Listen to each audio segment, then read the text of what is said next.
information on the missing girl is being urged to contact Crime Stoppers. Another girl has gone missing. Today, nearly 20,000 women have been sold so far into Greece's alarmingly booming sex trade industry. It astounds me that not only does human trafficking exist on the earth today, but that there are actually more slaves than there've ever been before in the history of humanity. It's almost incomprehensible when you think about it. A quarter of the estimated 2 million trafficked women annually in the world are smuggled out of Central and Eastern Europe. Often when you hear a statistic, it can just seem like a number, not a person. I've heard it said that 1 million is just a statistic until you meet the one. Well, for me, I met that one, Lilia, and all of a sudden, human trafficking was no longer an impersonal statistic. It became a person. It had a face, it had a name. Most importantly, it suddenly had a voice. I'm Lilia. I grew up in a small town in Bulgaria. When I was 16, my father lost his job. Our family was struggling. We were starving. So I had to look for work. That is when I met Amelia.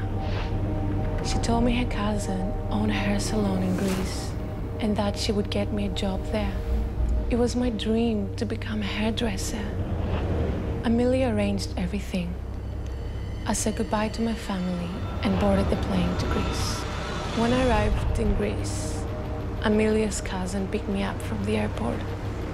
He brought me into an apartment. That is when the nightmare began.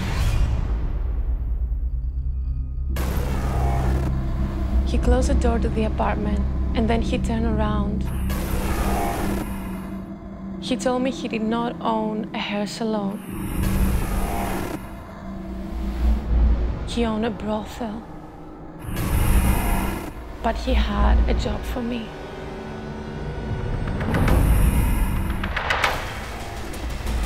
I refused. He hit me. Then he told me that he knew where my family lived. And if I told anyone, if I did not work for him, if I tried to escape, he would kill my family.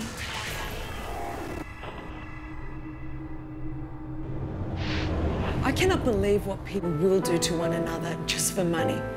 Today, the reality is that Lilia is one of 27 million people trapped in slavery. Her life is not her own. As a sex slave, she is forced to toil in the shadows. She's hidden in plain sight. Day and night, her frantic pleas for help often go unheard. She's the long, lonely cry in the darkness that echoes across the earth 27 million times. Lilia could be your sister, your friend, or perhaps even your daughter. Because of the A21 campaign, girls like Lilia have truly found freedom, hope, and restoration. The truth is, there are millions more crying out. I'm asking, will you listen to their cry? And together, we can all be her freedom.